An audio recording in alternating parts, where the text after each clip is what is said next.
Let's take a look at the Seattle backfield at the midway point of the season. This past week, Kenneth Walker was on the field for 42% of plays to Charbonnet's 56%. Although Charbonnet was on the field more, he still had less total touches than Walker. What do we make of this backfield going forward? Personally, I kind of like Kenneth Walker as a buy low option, as I think he's going to probably be like a low end RB1 or high end RB2 for the rest of the year. What do you guys think? Do y'all kind of view him as like that? I kind of view him as somewhere between 10 and 15 rest of season. What do y'all think? I think that's a good spot for him. I do think Charbonnet played well enough to eat some more of the work, but I think it's K9's backfield. I think he's the better back when the ball gets into his hands. But as far as pass blocking, receiving, he's got Kenneth Walker beat there.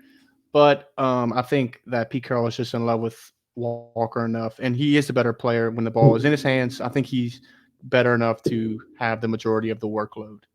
So I think top 10, 15 is good. I'm not sure about the buy low.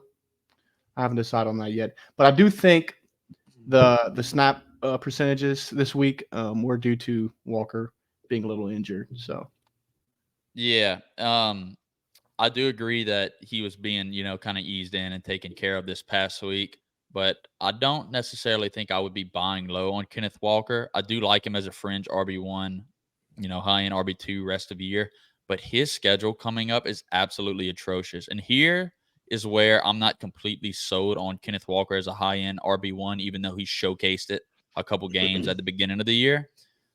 He really hasn't done much through the air at all this year. He's his high is 4 receptions. In that game, he had 3 yards. He's only had over 11 receiving yards twice this year. So when these tough running matchups like Dallas, San Fran, Philly, San Fran again, Tennessee, and Pittsburgh are all coming back to back, he's not the pass catching back. Charbonnet's clearly working into that role. And man, Kenneth Walker was getting on a heater there, scoring 6 touchdowns in 4 games. And if those touchdowns come away, you could really have some dud weeks and some important weeks down the stretch. So, look, I still like him. I'm not really worried about his usage, but I think for, fantasy concerns, if he has a big week here in the next week or two, I would maybe try to swap him out for someone in the same tier as him who has a better schedule and more clarity and, has a little bit more upside without touchdowns and solely rushing work, if you get where I'm headed. So what I'm hearing from both of y'all is y'all don't think that Zach Charbonnet has like flex upside. I do.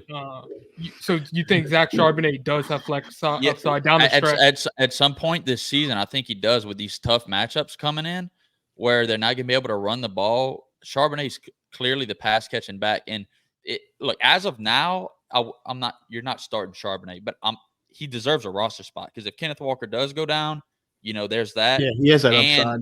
Yeah, it's possible. As of now, no, but it's definitely possible. He should be on. Yeah, I'm not going to go as far to say he's a flex. Yeah, I don't see him being a flex unless. And if something happens to Kenneth Walker, you starting Charbonnet that week, no questions asked. Yeah. But as long as Kenneth Walker is on the field, Charbonnet will not be a flex. And the reason I'm saying that is because if you look at the game this week, to touch on Juice's point, when they run into a matchup where they're struggling to run the ball or not running the ball a lot or whatever you want to call it, so they didn't throw the ball a lot to the backs because that's not what they do. When they're struggling to run the ball, they pass it a lot. And if you see DK had over 10 fantasy points, JSN had over 10 fantasy points, Tyler Lockett had 22 fantasy points. That's what they do. They don't check down to running backs a lot, which is why as long as Kenneth Walker is around, Charbonnet will not be a flex spot. And he's not in threat of losing his job either, because what all that's going to happen is even as you see the percentages of snaps go up for Charbonnet, it's because he's on the field almost every third down because they use him in pass blocking situations. Kenneth Walker gets first and second down almost every drive, except every once in a while they'll rotate in Charbonnet to do a full drive. And I think they tend to like Charbonnet on a 2-minute drill because they're passing the ball a lot. So I don't see Charbonnet being a flex relevant spot at all. But if he's on your waivers, you're picking him up because if something happens to Kenneth Walker, no questions asked, you're starting Zach Charbonnet. But I Sap, do how want to are point you out he's feeling? on the go. Well, Sap, how are you? But besides Charbonnet, how are you feeling about Kenneth Walker and this stretch of like? I think It's we a- all said the it- same thing. Yeah, as no, well, I in a agree. The different way. playoff schedule is not It's appealing not at even all. the playoffs. It's from now until the playoffs. It is the whole rest of the year. He Yeah. has top 10 defensive matchups. I don't see and him and he's not a pass catching back. Yeah, he's not a heavy, but I'm saying to expect him to have. I don't see a world where he doesn't have 15 point games from now to the end of the season. Like, I think he's still going to have a few big games here and there. To say you're going to be able to hand cherry pick them, that's hard to say. But they're a good offense. Their offensive line is a little sus. They've rotated. They haven't had the same offensive line play a single game this year almost. So their offensive line is a little sus. But somehow or another, Pete Carroll did manage to find a somewhat solid group each week, which doesn't make any sense because they keep rotating them in and out. They're not an elite offensive line, but they're a good enough offensive line that I think that they still will be able to run the ball against most teams. Like, I don't see a team completely shutting them out. This week was a little odd because, yes, they didn't run the ball effectively. There were some questions about Charbonnet's health and not Charbonnet. There was questions about Kenneth's health, but also think about it. Like, Charbonnet, maybe he didn't run the ball as much either because he was coming off of injury. So I don't know. I don't see teams completely shutting down the run on this offense. Yeah. How many guys? Like, where do you rank him the rest of the year? Do you think that he's like top 8, top 6? Like, where Yeah, do I you- mean, I got him as like, I would venture to say he's going to be an RB1 at the end of the season. So I'd say 12 plus, 12 up. top 12. Top 12. Yeah, I'm saying top 12. Like, he's going to be an RB1. All right, let's just run through a couple guys. I'll say a guy. You tell me if you're taking Kenneth Walker or this guy the rest of the season. Jonathan Taylor. I tough think one. Taylor's gonna. I think Taylor's gonna. It's JT for me. Yeah, I think Taylor's gonna. I mean, dude, he had 100 yards in the Me, first JT. half. Yeah, I think JT's better. And it's really comes down to, like Cade said, this schedule is not easy for him. So it's I not think even a JT knock on Wall. It's not even a knock on Walker. I just think JT's got to pop off. Yeah, Bijan Robinson. Bijan. Yeah, Bijan. I'll take Bijan. I mean, I'll take Bijan. Man, It's tough. I'm not gonna lie. I said a few minutes ago that I would trade Bijan for Kenneth Walker, but I completely was not even thinking about Kenneth Walker's schedule, and